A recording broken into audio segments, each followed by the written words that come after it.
कविता अपने माता पिता की बहुत लाडली थी। 3 बड़े भाइयों की बहन थी। कोई भी चीज मांगने पर उसी वक्त सामने हाजिर हो जाती थी। पूरे घर में रौब था उसका। पूरे परिवार में नौकरों पर राजकुमारी की तरह हुक्म चला। स्कूल में भी पूरा रौब था उसका। बड़े घर की लाडली जो थी वह। ऐसे ही उसने कॉलेज में दाखिला लिया था। उसके ठाट बाट, बड़ी गाड़ी में आना जाना, हर दिन नया फैशन देखकर हर कोई उससे दोस्ती करना चाहता था। थोड़े ही दिनों में उसके बहुत से दोस्त बन गए। पूरे कॉलेज में उसकी अपनी एक पहचान थी। इन दिनों उसके एक घर पर एक रिश्ता आया। खानदानी लोग थे और पापा की पुरानी जान पहचान थी उनके साथ। कविता के साथ कोई जबरदस्ती नहीं थी, पर कविता ने फिर भी हाँ कर दी, क्योंकि वह अपने परिवार से बहुत प्यार करती थी। वह जानती थी कि वह लोग उसका अच्छा ही सोचेंगे। लड़की का नाम राज था।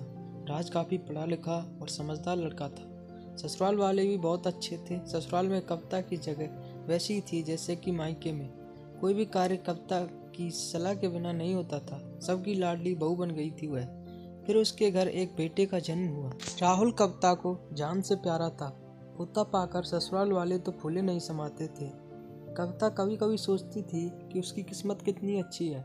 उसका हर अपना उसे कितना प्यार करता है। चाहे जीवन में कैसा भी समय आए, मेरे हमेशा अपने साथ रहते हैं। मैं कभी अकेली नहीं हो सकती। कितनी खुशनसीब हूँ मैं। पर शायद कविता की खुशियों को उसकी अपनी नज़र लग गई थी। एक दिन वह मायके जाने की जिद कर बैठी।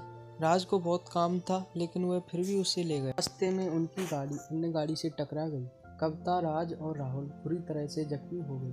काफ़ी दिनों के इलाज के बाद राज और राहुल तो ठीक हो गए, लेकिन कविता पूरी तरह से ठीक ना हो सकी। सर पर चोट लगने के कारण वह अपनी आंखों की रोशनी खो बैठी थी। अब कविता की किस्मत जैसे उल्टे पांव चलने लगी। मायके वाले भी कुछ दिनों तक उससे मिलने आते रहे, फिर कभी कभार फोन करके ही पूछ लेते कि अब कैसी हो। धीरे धीरे ये सिलसिला भी कम हो गया। ससुराल वालों की सहानुभूति भी कम होने लगी। घर में किसी को पास बैठने के लिए कहती तो जवाब मिलता, बहुत काम है, अब तुम भी हाथ नहीं बटा सकती हो। राज भी चिड़चिड़ा हो गया था। बस राहुल ही था जिसके साथ हंसते खेलते उसका वक्त गुजरता।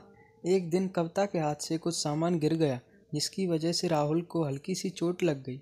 कविता उसके ससुर ने राहुल को उससे अलग कर दिया कि कहीं उसके ना देखने की वजह से बच्चे का कोई नुकसान ना हो जाए। कविता अंदर से टूट चुकी थी। एक दिन उसने सबके सामने मायके जाने की इच्छा रखी, तो राज उसे तुरंत मायके छोड़ आया, जैसे कि वह भी यही चाहता था। लेकिन राहुल को उसके साथ नहीं भेजा गया।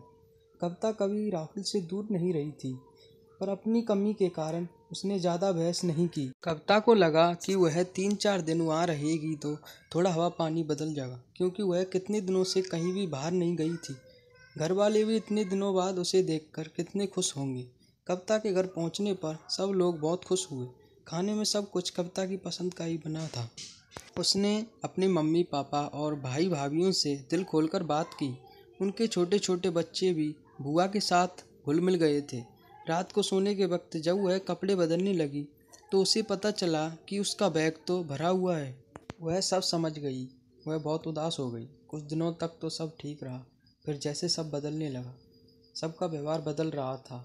वह लोग जैसे चुके थे उससे। सब लोग घुमा फिरा कर पूछने लगे कि राज कब आ रहा है उसे ले जाने। वह बहाना बना देती थी, जबकि वह जानती थी कि उस घर में अब उसके लिए कोई जगह नहीं। कविता से चलते वक्त कुछ ना कुछ नुकसान हो जाता। थोड़ी बहुत टोका टाकी उसे सुनाई देती, वह टाल देती। एक दिन उसके हाथ से लगकर एक कीमती फूलदान टूट गया। छोटी भाभी ने बहुत हंगामा मचाया। कविता के माता पिता रोज रोज के झमेले से तंग आ गए थे।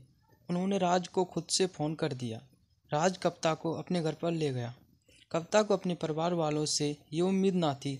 जिस कविता के कहे बिना घर में एक पत्ता भी नहीं हिलता था, उस घर के लिए वह अब बोझ बन चुकी थी।